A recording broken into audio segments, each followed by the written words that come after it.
حديث ضيف إبراهيم المكرمين. ای پیغمبره، آیا د ابراهیم د معززو میلمنو کیسه درته رسېدلې ده؟ إذ دخلوا عليه فقالوا سلاما قال سلام قوم منكرون. کله چې هغوی د هغه کره راغلل نو وی ویل پر تا سلام دی. ابراهیم ویل پر تاسې هم سلام دی، خو له ځانه سره یې وویل څه ناشنا شانته خلک دي. فراغ إلى أهله فجاء بعجل سمين فقربه إليهم قال ألا تأكلون. بیا هغه غلی غوندې خپلې کورنۍ ته ورغی او یو چاغ تازه ورید کړی خوسی یې راوړ د میلمنو مخې ته یې وړاندې کړ. هغه وویل آیا تاسې نه خورئ؟ فأوجس منهم خيفة قالوا لا تخف وبشروه بغلام عليم. بیا هغه په خپل زړه کې له هغو نه وویرېده. هغوی ورته وویل مه ویرېږه او هغه ته یې د هوښیار زوی د پیدایښت زیری ورکړ.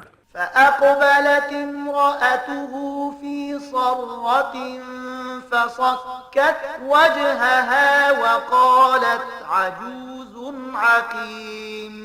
د دې په اورېدلو د هغه میرمن له خوشحالۍ نه په چیغه ور وړاندې شوه او خپل مخ یې وواهه. ویې ویل زه زړه او شنډه به څنګه د اولاد څښتنه کېږم؟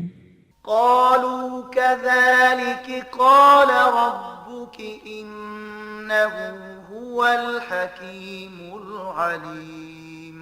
هغوی وویل همدغسې ستا پروردګار فرمایلی دي، هغه د حکمت څښتن دی او په هر څه پوهیږي. قال فما خطبكم أيها المرسلون. ابراهیم وویل ای د الله استازو تاسې څه وظیفه په مخ کې لرئ؟ قالوا إنا أرسلنا إلى قوم مجرمين لنرسل عليهم حجارة من طين مسومة عند ربك للمسرفين. هغوی وویل موږ د یو مجرم قوم خواته لیږل شوي یو تر څو چې پر هغو باندې د پخې شوې خټې تیږې وورو چې ستا د پروردګار په وړاندې له حد څخه تیري کوونکو لپاره نښه کړای شوي دي. فأخرجنا من كان فيها من المؤمنين. بیا موږ هغه ټول خلک چې په هغه سیمه کې مؤمنانو راوویستل. فما وجدنا فيها غير بيت من المسلمين. او هلته موږ له یو کور نه پرته د مسلمانانو بل هیڅ کور ونه موند. وتركنا فيها آية للذين يخافون العذاب الأليم. لدې وروسته موږ هلته فقط یوه نښانه د هغو خلکو لپاره پرېښوده چې له دردناک عذاب څخه ویریږي. وفي موسى إذ أرسلناه إلى فرعون بسلطان مبين. او ستاسې لپاره نښانه ده د موسی په قصه کې کله چې موږ هغه د څرګند دلیل سره فرعون ته ولېږه. فتولى بركنه وقال ساحر أو مجنون. نو هغه په خپل قوت مغرور تاو شو او ویې ویل دا کوډګر دی یا لیونی دی. فأخذناه وجنوده فنبذناهم في اليم وهو مليم. په پای کې موږ هغه او د هغه لښکرې ونیولې او ټول مو په سمندر کې وغورځول او هغه پړه او ملامت شو. وفي عاد إذ أرسلنا عليهم الريح العقيم ما تذر من شيء أتت عليه إلا جعلته كالرميم. او ستاسې لپاره نښانه ده په عادیانو کې کله چې موږ پر هغو باندې یو داسې سپیره یعنې شنډ کوونکی باد ولیږه چې په هر شي باندې به هغه تیر شو لکه رژېدلې واښه تباه کوو. وفي ثمود إذ قيل لهم تمتعوا حتى حين. او ستاسې لپاره نښانه ده په سمودیانو کې کله چې هغو ته ویل شوي وو چې په خپل دغه ژوندانه کې تر یو خاص وخت پورې مزې چرچې وکړئ.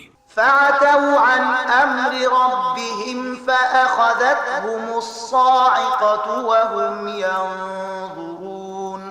خود دی ویرولو د پاسه هم هغوی د خپل پروردګار د امر نه سرغړاوی وکړ، نو په داسې حال کې چې دوی ورته کاته تندر دوی ونیول، یعنی په رڼا ورځ.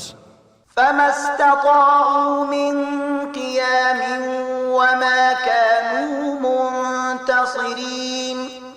بیا نه په هغو کې د پاڅېدو وس مجالو او نه هغوی خپل ځان ژغورلی شو. وقوم نوح من قبل إنهم كانوا قوما فاسقين.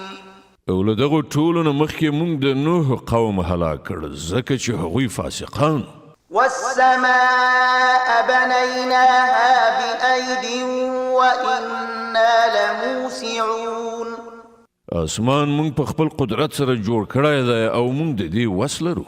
والأرض فرشناها فنعم الماهدون. ځمکه موږ غوړولې ده او موږ ډېر ښه غوړونکي یو. ومن كل شيء خلقنا زوجين لعلكم تذكرون. او موږ د هر شي جوړې پیدا کړې ښایي چې تاسې له دې نه درس واخلئ. ففروا إلى الله إني لكم منه نذير مبين. نو ورمنډه یعنې رجوع کړئ د الله خواته، بېشکه زه ستاسې لپاره د هغه له خوا ښکاره خبردار درکوونکی یم. ولا تجعلوا مع الله إلها آخر إني لكم منه نذير مبين.